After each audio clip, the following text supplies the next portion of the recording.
This episode is brought to you by VPP Simplified. Now you can get element by element tracking and guidance for your VPP journey. Every aspect of the VPP requirements in one easy-to-use interactive spreadsheet. It explains every sub-element in detail, contains an easy-to-read stoplight so you can track current status for each sub-element. It provides you with a 3-step verification for completion of each sub-element. There's even a notes section for you to compile language that will eventually be used for your VPP application. It even comes complete with graphs to show current state and track your progress moving forward. Look, achieving VPP star status can be tough, but understanding what it takes to get there can be simplified. This VPP Gap tool will help you do that. Go to vppsimplified.com for more information. Welcome to the Safety Pro Podcast, where we help you manage workplace safety one episode at a time. And now, your very own Safety Pro, Blaine J. Hoffman. Welcome to another episode of the Safety Pro Podcast. This is the final in the series on confined spaces, part 3. I'm going to wrap it up talking about confined spaces. I'm sure we'll revisit this in the future at some point, but for this series, part 3, I want to talk about safety training for rescue teams. I want to talk about first aid, all that good stuff. So in the last couple of episodes, I sort of danced around the rescue team parts of the standard. And again, I wanted to dedicate an entire episode to that. So let's start with an outside rescue option, since a lot of folks go with this route. Now, if you recall, whenever you use an outside resource, you must evaluate their ability to respond to rescue summons in a timely manner. And again, this is all considering the hazards that you have identified. So it's obvious that you have to have done a hazard assessment first so that you can have a meaningful conversation with this outside agency. Also, don't forget, bring them in, do a walkthrough, look at the spaces involved, the internal configurations, chemicals used on site, things like that. Along those lines, you also have to develop and implement procedures for summoning the rescue services to your location. So you have to work with them about the site layout, the best ways to enter the facility if it's a fixed plant or it's a large plant, geographically separated by, some local communities or other surface roads. It's not a contiguous facility. So you have to go over all that stuff. The best way to summon rescue services to your site. You're going to need to work with them. You're going to have work with them on numbering your entries and gates going into your facility. Your emergency exit doors should be numbered. Your bay doors, dock doors. Somebody should know, as a former firefighter myself, it was really helpful for somebody to say the southwest entrance gate number 8, and then it was labeled and marked. And we'd go in through that gate and say, come through door number 4, in the back side of the, south side of the building. And we knew exactly, if we had maps, we knew exactly where we were going. Also, ask about whether your local authorities use a regional dispatcher versus an in-house dispatch that goes direct to fire and EMS. This could delay response time a little bit, and that's just something you're going to have to know. Find out if there is another number to use to call directly in to emergencies, if that will help. May not be applicable in all jurisdictions, but something to ask. Once you determine the rescue team will be used, you have to develop a procedure for actually rescuing entrants from the spaces that you have. And you have to be able to provide necessary emergency services to those workers that are making entry. So it's a good idea when you have, once you determine they're capable, the local authorities or rescue team is capable of making a rescue, then you want to have some training or expose some site workers to the procedures that will take place during rescue. You then have to make a determination as to whether or not you're going to have first aid responders at your facility. The primary requirement in the first aid standards is that you have to ensure prompt first aid treatment for injured employees, either providing for the availability of a trained first aid personnel at the work site or ensuring emergency treatment is available within reasonable proximity of the work site. So you have to take appropriate steps prior to any accident, like making arrangements with this rescue provider to determine if the medical assistance will be prompt.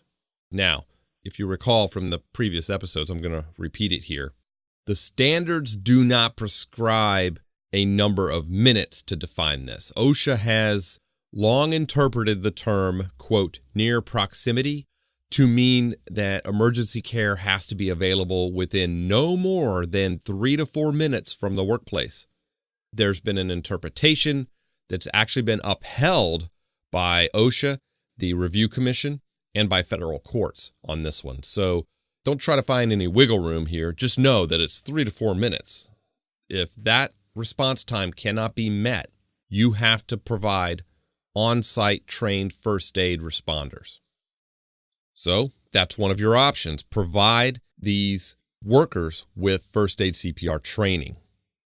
This option is feasible for most employers. It's low cost. It's a great way to protect employees as well as getting you in compliance with these standards. Now, OSHA recommends but does not require that every workplace include one or more employees who are trained and certified first aid and CPR. The first aid training standards are found at 29 CFR 1910.151, and in construction, it's 1926.50C. Those would generally apply throughout the industries that they cover. Now, there are other standards that apply to certain specific hazards or industries, and they make employee first aid training actually mandatory. And reliance on an outside emergency responder is not allowed. And again, those are very specific. So here's an example, 1910.266, it's I-7. That's mandatory first aid training for logging employees. And 29 CFR 1910.269B, that requires persons trained in first aid at work locations in electric power industry. You don't have an option to rely on an outside rescue service. You have to have, it's mandatory that you have first aid CPR training on site. So I would go ahead and take that approach. Do we have an opportunity to improve the way we respond to emergencies by having some people trained in first aid CPR? Look at your emergency procedures, your written program for handling emergencies. This is also a great place to stop and talk about one of our awesome partners in safety that can help with a very important aspect in dealing with an emergency at your site, and that is evacuation management.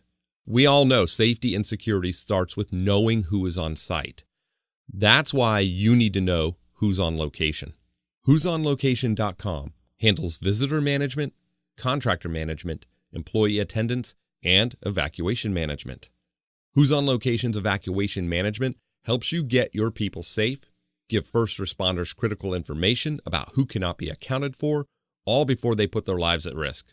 Who's on Location's evacuation management is available for iOS, both iPhone and iPad, Microsoft, both phone and Surface, and Android, both phone and tablet, as a web application. You can roll call employees, visitors, and contractors. They then swipe their name from the present on-site list when they are safe using that web app. You can send everyone on site a request via text to confirm they're in a safe location in just a few clicks. When they reply with the word safe, they are automatically removed from the list of people you still need to verify. And this is a great feature. If someone replies with anything other than the word safe, it is relayed to all app users in case someone is nearby and can safely render assistance. Check it out for yourself. You won't be disappointed. Get a 30-day free trial by going to who'sonlocation.com. You get access to all the features and add-ons. No credit card required. Again, go to who'sonlocation.com for a free 30-day trial today. Another incredible safety partner that can help you with locating and marking all of your confined spaces is the official floor marking company of the Safety Pro podcast, Mighty Line Floor Tape. Now, they know how important safety is to your organization, and the breadth of the Mighty Line product line covers everything you need to implement a 5S system for the increased productivity of your facility and the safety of your workers. Mighty Line floor signs are a great product to not only regulate workplace traffic, but to identify hazards like confined spaces at your facility. These signs are customizable. You can even use your own high-res logos, and they fit exactly what your company needs. Their floor tape is world-class. Just listen to some of these facts. Mighty Line floor tape is 7 times thicker than the average floor tape. Their patented technology makes it more durable. The beveled edge increases durability during forklift traffic. The peel and stick adhesive removes easily, and it's all made right here in the USA. Get a free sample of Mighty Line floor tape. Go to mightylinetape.com/podcast. Fill out the form, get a free sample sent directly to you. You can even catch past episodes of the Safety Pro podcast right there on their page. Again, mightylinetape.com/podcast. Okay, so seriously look at getting a team of volunteers to be trained on all shifts. And if you needed more support for this approach, medical literature establishes that for serious injuries, such as those involving stopped breathing, cardiac arrest, uncontrolled bleeding, first aid treatment must be provided within the first few minutes to avoid permanent medical impairment or death. Also, in workplaces where serious accidents, such as those involving falls, suffocation, electrocution, or amputation are possible, emergency medical services must be available within 3 to 4 minutes if there is no employee on site who is trained to render first aid. So we're going back to the general requirement that OSHA sets for requiring, and in the absence of an infirmary or clinic and access to within a reasonable amount of time, emergency services, you have to provide somebody on site. Now, OSHA does exercise some discretion when enforcing the first aid requirements in some cases. They recognize that a somewhat longer response time of up to about 15 minutes may be reasonable in the workplace, like an office, where the possibility of serious work-related injuries are remote. And I've said this before. So keep that in mind. If you're not dealing with some of these serious debilitating injuries and industrial type of hazards, OSHA does sort of allow a little bit more time for response because the likelihood of a serious debilitating injury or life-threatening event is more remote. Now remember, it's worth repeating, in the absence of an infirmary, clinic, or hospital in near proximity to the workplace, which is used for the treatment of all injured workers, a person or persons shall be adequately trained to render first aid. Adequate first aid supplies shall be readily available, and having first aid kits and volunteers trained in first aid and CPR, it's a great way to meet the standard. And for an in-house rescue team, at least one member of the rescue team or service has to hold a current certification in first aid and CPR, and they have to be available. It's kind of baked into the confined space standard that if you're going to use an in-house rescue team, even non-entry rescue, or an outside rescue service, at least one, I'm shocked that they only have one, right? At least one member of that team has to be available. So all shifts, at all times, anytime an entry is being made. So trust me, all of the members should have this training. I mean, think about it. What if the only member that's trained in first aid and CPR goes down, gets injured, gets taken out of the equation somehow? What are you going to do? So spread the love, folks. Everybody on the team should have first aid, basic first aid CPR, and trained in the hazards they're likely to encounter. That's another key aspect of the training. So this tells us we need to carefully examine and consider the actual hazards likely to be present, as well as the injuries and illnesses likely to occur. This has to be included in the training in order for us to claim that our in-house first aid team is, quote, adequate. See, OSHA uses that term, adequately trained, right?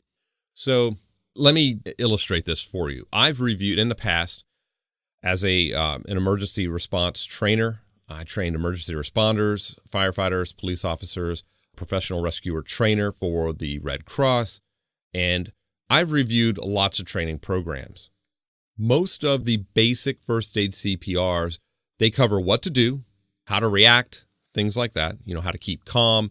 A lot of effort goes into keeping the responder safe, the bloodborne pathogens training, PPE, sizing up the scene or checking the scene to make sure it's safe. And that's all great. You need to have that. That should be a part of every training program.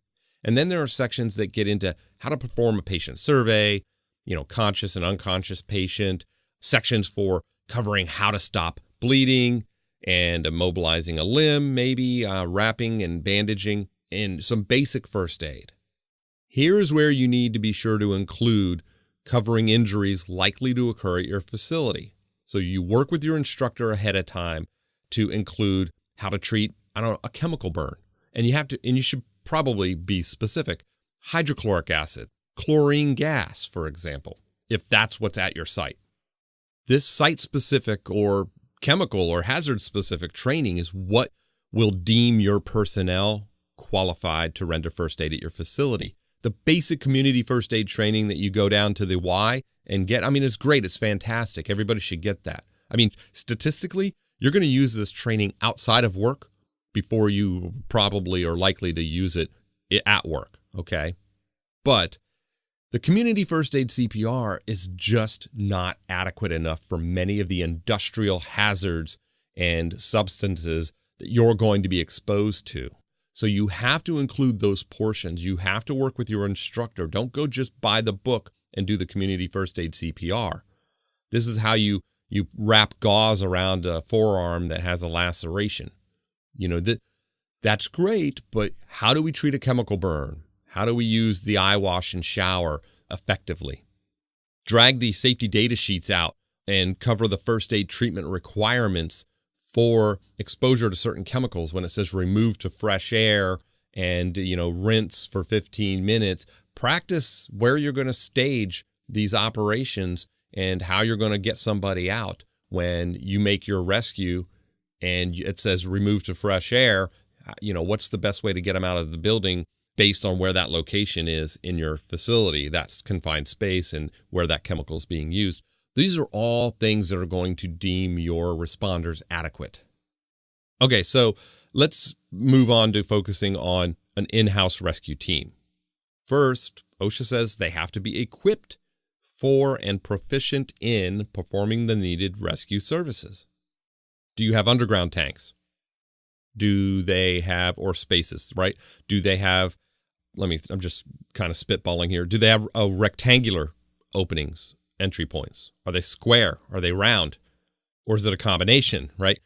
And the reason why I'm asking this is going to tell me the types of hoists and retrieval, davit arms, tripods. That's going to tell me the types of equipment I'm going to need to have available to facilitate these rescues, to not just protect entrance with the standard fall protection type of equipment, but to be able to pull somebody out in an emergency situation. That one size does not fit all. So you have to kind of know what types of spaces you're dealing with, and that's going to drive the equipment you have, and that's going to get us to, are we equipped?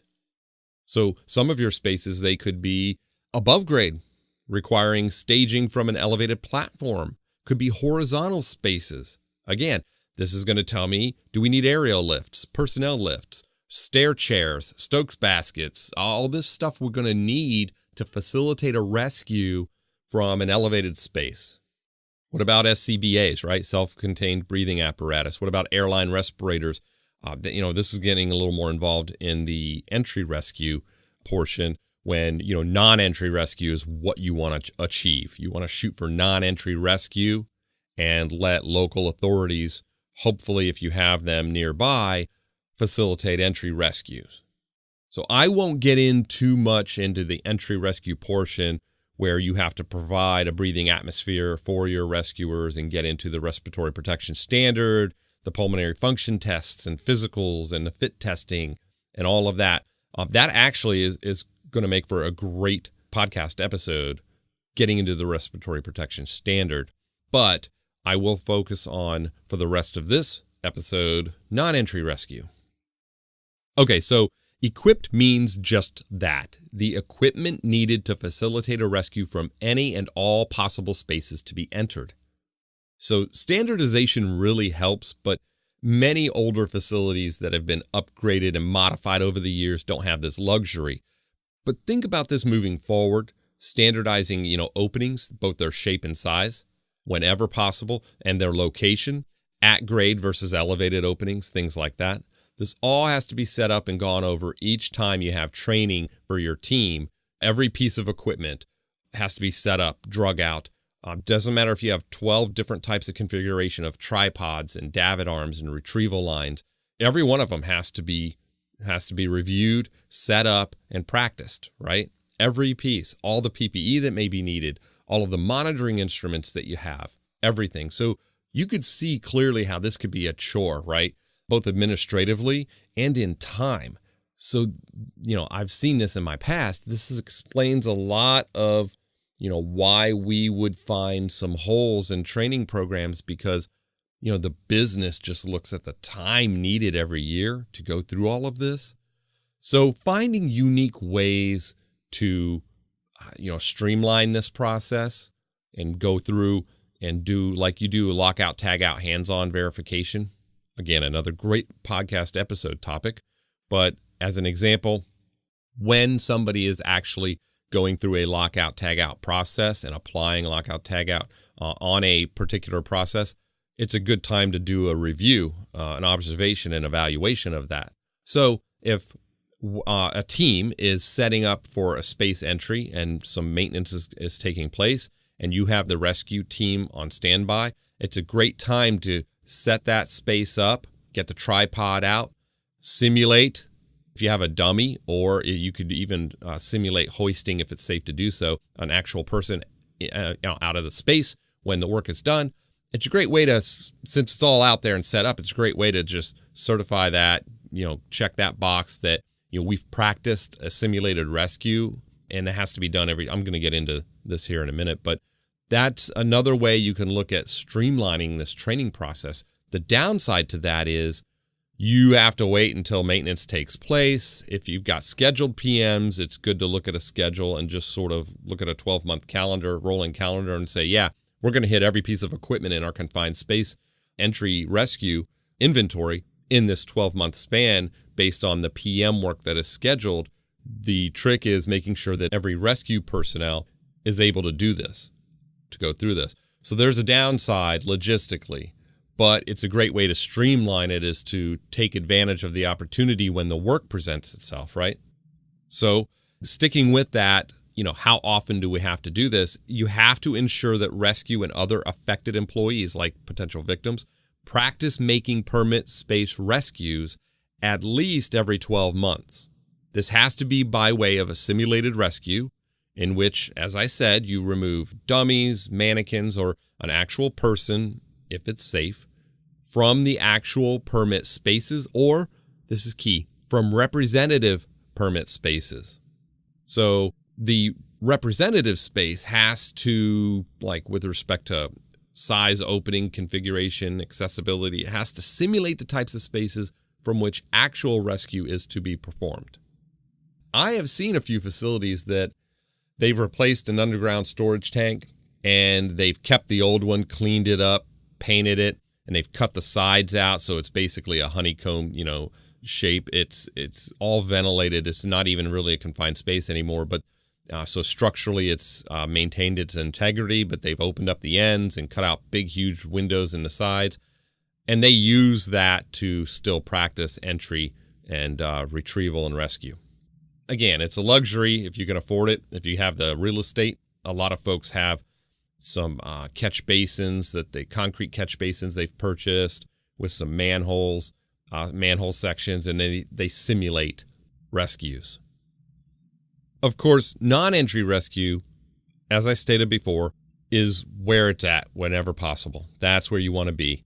If your rescue personnel never have to enter, then that is the best scenario. Remember, more than half of confined space fatalities are would-be rescuers. Train and equip to prevent them from having to go in That is the best scenario. To facilitate non-entry rescue, retrieval systems or methods have to be used whenever an authorized entrant enters a space, unless that retrieval equipment would increase the overall risk of entry or would not contribute to the rescue of an entrant. So, I get this question a lot. How do we use a hoist and winch with a horizontal space? Well, it depends. If you go into a horizontal space and there's pipes and encumbrances that, you start hoisting this person out horizontally and they get caught on pipes and valves, you end up breaking their neck, arms, legs, or they just get hung up. It's not going to facilitate rescuing them. Then you don't use it. You have to use another method, which is probably going to get you into an entry rescue. So you have to evaluate your spaces. You have to determine what's the most feasible, the safest way, practical way to facilitate a rescue. So again, practicing at least every 12 months is the OSHA standard. Again, I recommend more frequently than that. Certainly with the first aid CPR folks, if you get people to volunteer on all shifts to be a part of the first aid first responder team, they have to practice this too. I've gone to facilities where they'll have maintenance making entry and they're trained. The maintenance folks are trained on the actual retrieval equipment and they practice this. And then I ask, hey, how many of your maintenance personnel are trained in first aid CPR? Only a few. We have first responders in the area though, every plant, all shifts. Okay, where are they? Why aren't they practicing with this equipment? So a lot of them go with this, well, we use the maintenance personnel to hoist the people out, and then we have a first responder standing there. Cross-train. You never know in an emergency when something is going to happen. Maintenance personnel, a small maintenance team of 3 or 4 people, they're tight-knit group. They care for one another. Statistically, you know what happens. Somebody's going to go in and try to facilitate a rescue. Something's going to happen. Again, more than half of victims of related fatalities are would-be rescuers. More than half. So if you have first aid CPR trained folks at your facility that are going to be called to that site, that location, that entry point to help render first aid, you better train them on the use of that retrieval equipment, the non-entry equipment as well. The first aid responders should be trained on the typical hazards that you would encounter in a confined space. They work there, so they're going to be familiar with the facilities, the processes, and the layout. Go over the hazards that entrants would encounter, the signs and symptoms of exposure, just like you would have to train as I talked in our previous episode, you would have to train entrants, attendants, and supervisors, for the entry. So train these first aid responders. I personally don't think 12 months recertifying your first aid and every 2 years recertifying your CPR, that's just not this So if you can, I would hold monthly first responder meetings instead of that annual refresher. So, and the reason is because this is a perishable skill. This is a use it or lose it skill, okay? Again, statistically, they're not likely to use this training at work, more so outside of the home, especially with kids and family. So give your responders a chance to talk about scenarios that have occurred, practice first aid techniques in the meetings, do some dry runs, even debrief runs that they actually had in the past month, which, what things could go better, what didn't go right, things like that. That could add value and enhance that bare minimum that OSHA sets for this stuff. Look at your training program. What is it missing? What don't you cover that we just ran through? Can you enhance your existing training with any of the stuff that we just talked about? How can you make it stick? This is the challenge I have for you. Do a full review of your written confined space entry program, the written permit, the rescue plan, your training process, your chosen method of rescue, non-entry, in-house, or outside rescue team. Try to poke holes in your plans so that you can improve it. When was the last time you had the outside agency out? Forget confined space. Just do this in general. You're a manufacturing facility. When was the last time you had the local authorities come out the rescue service come out and do a walkthrough. I think I mentioned this in a previous episode on confined spaces as well. That's my challenge. Let me know how it goes. Let me know if you found opportunities to improve or if you found major gaps in your programs or plans. Share that with me. Let me know. The email link in the show notes, that's the best way to shoot me a message. You can also go to thesafetypropodcast.com and you can get a hold of me there. I do have samples for you in the show notes, the links also on thesafetypropodcast.com. Go to this episode's page and you will find links to a written plan. I have a template for an actual confined space written plan, a permit template, and even a checklist to help you evaluate confined spaces at your site. Remember, go to thesafetypropodcast.com, go to episodes, find this episode, and you'll have all the information you need right there. If you're on a mobile device, you can click the links in the show notes on your mobile device, fill out the email form there, and get an email sent to you. Don't worry, don't spam. I don't like spam at all. I don't share your email with anybody, but it's a great way to get that free download sent directly to your inbox and get started evaluating your written programs right away. Don't forget, visit our partners in safety, who'sonlocation.com. Get a 30-day risk-free trial of all of their apps. Again, who'sonlocation.com. And the official floor marking sign. And of course, the official floor marking company of the Safety Pro podcast, Mighty Line Floor Tape. Grab your free sample today. Go to mightylinetape.com/podcast. Check out past episodes of the podcast as well on that page. Again, mightylinetape.com/podcast. And until the next Safety Pro podcast episode, please be safe.